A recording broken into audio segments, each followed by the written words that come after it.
The error message, Tyre Sensors Not Detected, check Handbook, on your Ford Focus means the car's computer can't receive signals from one or more of your tire pressure sensors.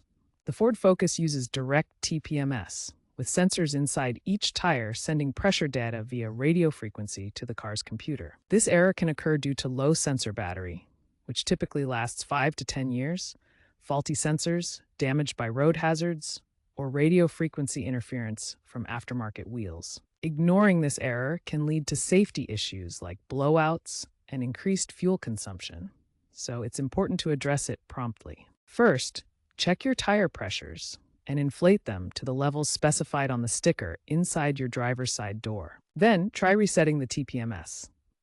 For 2012-2020 models, hold the TPMS reset button, usually on the left of the steering column, for 3 to 5 seconds until the horn chirps. For 2021 and newer models, use the touchscreen, Settings, Vehicle, Tire Pressure Monitor, Reset. Driving over 20 miles per hour for 10 to 20 minutes can also help recalibrate the system. If the error persists, use an OBD2 scanner to check for specific TPMS codes like C1A01 for low battery or C1A02 for sensor not responding. If necessary, replace the faulty sensor. This typically costs $50 to $100, including installation. Refer to your owner's manual for detailed instructions and safety precautions. Regular tire maintenance, including sensor inspections, can help prevent these errors.